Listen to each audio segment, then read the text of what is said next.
Buat saya film itu penting.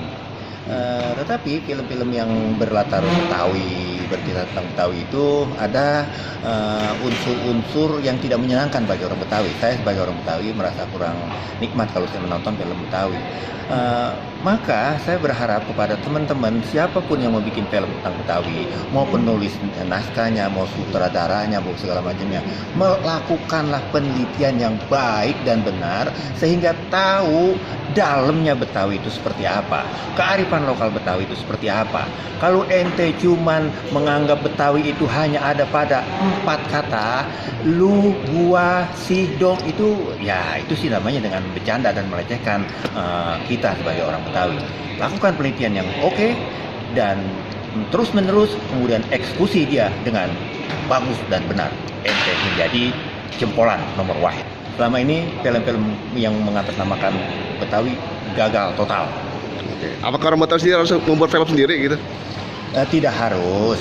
Apa yang ditulis oleh Aman Dato Majowindo di novelnya itu, Sidul Anak Jakarta, Sidul Anak Betawi itu kan menurut saya cukup bagus karena dia melakukan penelitian. Dia tinggal di kawasan orang Betawi sehingga dia tahu betul kebiasaan orang Betawi, hati nurani Betawi. Dia paham betul ruhnya yang harus dia sampaikan kepada masyarakat sehingga tidak salah dan kita tidak kecewa.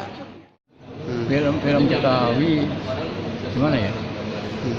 Ya mungkin bahasanya itu harus disesuaikan dengan apa artinya adegannya begitu ya. Siapa yang berbicara? Gak mungkin kan kalau Ustadz pakai gua dari dulu kan nggak mungkin begitu ya. Kalau anak-anak mungkin aja. Jadi bahasa itu adalah bervariasi. Bahasa banyak ragamnya. Nah, ragam itu digunakan sesuai dengan siapa yang berbicara. Siapa lawannya gitu kan, bicaranya siapa. Saya kurang dulu sering nonton film tapi sekarang jarang. Disesuaikan dengan adegannya. Siapa yang sedang berbicara gitu, ibu dengan anak atau ibu dengan suami atau ibu dengan tetangga gitu kan beda. Jadi tidak bisa disamakan lu gue lah. Kalau memang adegannya begitu, ya kan? Adegannya memang di pinggir, ya seperti bahasanya Mandra kan pinggiran itu kan. Bagi orang-orang di Tanah Abang itu nggak kena gitu. Jadi kira-kira begitulah. Tentang sinetron dan film Betawi, saya sebagai orang Betawi sebenarnya agak kecewa dengan sinetron dan film-film yang ada sekarang. Karena kalau jika kita menonton film-film yang bernuansa Betawi dari zaman Belanda sampai awal Orde Baru, itu Betawi digambarkan secara serius, tidak secara konyol. Tetapi kemudian kita menonton misalnya Sidul Anak Modern, ketika orang Betawi dibikin lucu gitu, akhirnya diikuti oleh ketika era sinetron banyak sinetron yang menggambarkan Betawi secara humor, secara yang lebih tepatnya secara salah, karena orang Betawi digambarkan karikatural seperti orang-orang bodoh gitu kan, padahal dalam kenyataannya orang Betawi bahasa Betawi kagak begitu amat. Orang Betawi juga kan mereka itu memang humoris tapi mereka tidak konyol. Penyakit yang menganggap orang Betawi itu konyol dan karikatural itu datang justru ketika era sinetron. Akhirnya masyarakat umum mempercayai bahwa seperti itulah orang Betawi. Padahal jika kita membuat karya harusnya kita riset. Kita jangan membuat karya berdasarkan apa maunya kita, tapi apa yang ada di masyarakat. Mungkin maksudnya untuk membuat supaya orang tertawa, tapi jika kita membuat secara konyol, itu kan jadi merugikan satu etnis sendiri. Orang Padang tidak mau etnisnya digambarkan secara konyol dalam film, dalam sinetron Dua Datuk. Akhirnya sinetron itu dihentikan ya. Baru 2 episode, tapi orang Betawi saya herannya adalah sudah ratusan kali diremehkan melalui sinetron, digambarkan melalui sinetron secara konyol, secara bodoh orang-orang Betawinya. Tidak ada satupun gerakan yang menentang itu, baik dari pribadi tokoh-tokoh Betawi maupun dari ormas-ormas di Betawi. Orang Betawi sepertinya anteng-anteng aja, dibikin malu lah gitu, dengan situasi itu digambarkan orang Betawi itu bodoh, perempuan-perempuan itu songong, suaranya keras, cablak gitu. Padahal dari yang biasa saya temui orang Betawi tidak seperti itu. Yang saya temui malah ada orang Jawa yang punya suami orang Betawi, itu dia menjadi sosok Betawi karena dia nonton sinetron, karena dia tahu orang Betawi seperti itu di sinetron. Akhirnya ya dia berideal seperti itu. Solusinya adalah insan sinetron kita, insan film kita melakukan riset, bertanya kepada orang yang tahu, melakukan riset lapangan, melakukan riset pustaka, supaya hal-hal itu tidak terjadi lagi, karena udah tahu lama hal itu terjadi. Apa orang Betawi digambarkan secara buruk, secara remeh-temeh melalui sinetron. Kalau orang Betawi memang humoris, bahkan dia lagi lapar aja dia bisa ngelucu, dia kemalingan aja dia bisa ngelucu, dia lagi bertamu dia bisa ngelucu, tapi nggak konyol gitu. Beda, lucu dengan konyol beda ya? Beda. Bukan harus lucu, tapi kan dibilang tadi sama Babe Abdul Hair, kita tuh emang gennya sepertinya humoris dari dulu. Yang gue bilang tadi, orang Betawi itu legowo. Bener, legowo. Kita tuh sebenarnya nggak gampang tersinggung. Nah, yang digambarkan di TV-TV itu kan Betawi senggol bacok tuh ya. Ya kan, senggol dikit marah. Sebenarnya nggak gitu. Nggak gitu, boleh main ke tongkrongan yang benar-benar orang isinya orang Betawi, isinya tuh kita saling maki, tapi nggak ada yang hard feeling, nggak ada yang berantem. Ya udah. Disering sawah, malah ketawa terus di sana. Iya ya udah gitu aja kan, gitu yang orang ceng-cengan ini, udah nggak berantem, nggak bacok-bacokan tuh, udah pulang besok ketemu lagi, begitu lagi, udah nggak hard feeling, teman saudara. Itu yang salah kemudian yang ditayangkan Yang oleh salah TV, ya. ditangkap adalah itu. Berarti kalau orang Betawi bikin film serius nggak gagal ya? Nggak kurang bagus ya?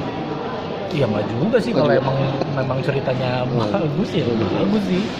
Cuman memang kan sih kita humoris ya itu benar, karena kita sebenarnya satu, kita juga egaliter sebenarnya, kita tuh terima sama, terbuka banget sama pendatang, terbuka banget sama budaya manapun gitu. Karena kultur budaya kita juga banyak yang hasil dari pencampuran kan, Cina, Arab, India segala macam, ya kan?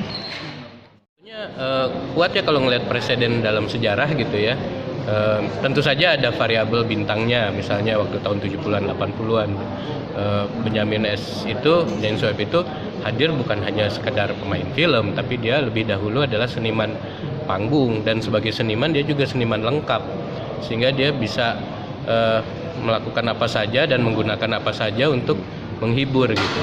Tapi lebih dari itu dia hadir sebagai dirinya sendiri, dan dia orang yang nggak bisa disuruh-suruh, orang nggak bisa dilarang gitu ya. Dia pakai gaya dia, tapi punya kemampuan yang luas, yang besar, sehingga akhirnya orang ditentukan oleh dia, orang menyesuaikan diri, produser menyesuaikan diri. Akhirnya ya itu tadi lah, Mike dilepas aja dah kalau dia gitu, karena udah terbukti gitu. Tahun 60-an dia berguru di banyak tempat, menimba keterampilan banyak tempat, tapi itu kan individunya yang kemudian jadi bintang. Secara keseluruhan kreator-kreatornya banyak, hidup juga dekat sekali dengan kenyataan orang Betawi. Jakarta sedang tumbuh dan tidak terjadi segregasi yang terlalu, atau pemisahan ya, penyekatan yang terlalu kuat atau terlalu tebal gitu ya antar masyarakat, sehingga Betawi adalah bagian yang sah di dalam ekspresi kebudayaan di dalam film nasional. Pasarnya ada, karena bukan hanya orang Betawi saja yang pengen nonton cerita orang Betawi. Aspek-aspek seperti humor, nilai-nilai yang kesatriaan, juga kegirangan dan masalah urbanisasi itu orang nyambung, relate kata orang sekarang. Oh, sebenarnya film-film Betawi sekarang itu dikatakan gagal atau gimana Pak? Film apa nih? Film Betawi yang martabak Betawi. Nah, ya itu tadi masalahnya adalah tidak cukup muncul sosok Betawi yang utuh, baik persoalan maupun sosok karakternya gitu. Ya akhirnya yang diambil cuman berisiknya aja, yang diambil cuman konyolnya aja. Yang diambil cuma ya katakanlah ke apa ya namanya, kesulitannya memasuki alam modern gitu kan. Dan itu stereotip yang merugikan. Jadi kalau dari sudut itu gagal. Tapi dari sudut pasar dia belum berhasil dicapai lagi karena apa ya, jarang yang mau benar-benar ngulik budaya Betawi dan orang Betawi di dalam film yang di dalam industri film sekarang. Tapi saya kira itu bukan berarti pasar yang nggak ada kok. Ini cuma masalah orang berani main ke situ apa enggak. Orang Betawi masuk ke situ jadi bintang, jadi penulis skenario, tapi jatuhnya jadi pekerja yang tunduk pada logika struktur. Logika struktur itulah yang kemudian mendefinisikan apa yang laku, apa yang laris, apa yang kemudian diproduksi. Gitu nggak bisa. Jadi nggak ada jaminan yang pembuatnya harus orang Betawi gitu nggak? Nggak, maksud saya kalau pembuatnya orang Betawi itu menambah kemungkinan dia bisa mengekspresikan sisi dalam orang Betawi, tapi belum tentu. Kalau saat ini sekarang ya belum tentu bisa, seperti tadi keluhan penulis skenario senior kan dia punya cerita lain, tapi kan struktur menentukan bukan itu yang akan diproduksi. Itu kan fatal gitu. Ide boleh banyak, tapi yang lolos untuk dicairkan dananya gitu kan bukan yang di dalam pikiran kita. Yang lolos adalah yang harus sesuai dengan pikiran si struktur ini. Nah, tapi kan sekarang struktur yang sudah mapan. Kita bisa menciptakan struktur yang baru. Kalau kata efek rumah kaca, pasar bisa diciptakan. Nah, artinya apa? Kalau mentok di sebuah struktur, bikin struktur yang lain, mungkin kecil, tapi itu bisa menjadi gerilya. Gerilya untuk meruntuhkan dominasi struktur yang sudah mapan itu. Gitu. Maksud saya adalah, misalnya bikin film sekarang dengan teknologi kamera tidak lagi melulu membutuhkan lighting, terus make up, kostum, ya kan, kamera yang sangat mahal, pakai HP juga bisa, dan ternyata bisa meraih penonton yang banyak juga lewat platform yang ada, dan kemudian bisa ditonton bukan hanya di bioskop, tapi di komunitas-komunitas.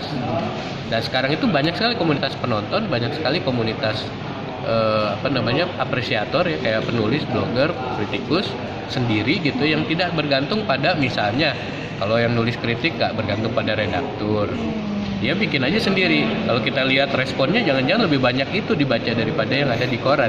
Zaman sekarang semua sensitif sih, ya kan? Zaman dulu semua diledekin, tapi itu jadi refleksi pribadi aja gitu, refleksi diri gitu. Orang Batak bisa jadi mengaca pada jok-jok tentang orang Batak gitu. Betawi leluasa banget Benyamin ngeledek diri sendiri, tapi juga sambil ngeledek ke banyak orang lain juga gitu. Dan itu ledekannya masih dalam fungsi kritik sosial, masih dalam fungsi menciptakan percakapan gitu ya, nggak sekadar menjatuhkan. Nah, pembedaan antara berhumor menjatuhkan dengan berhumor untuk merenungi keadaan itu seringkali baur, lebur, dan campur aduk gitu. Jadinya orang punya kegagalan kategori. Orang sebetulnya lagi merenung dianggap menista, orang lagi kritik dianggap sebagai penghinaan. Nah, itu nggak hanya di Betawi, itu mah semua hal sekarang, nggak hanya di Indonesia juga, di Amerika juga gitu. Dan itu problem kita bersama, dan itu sebenarnya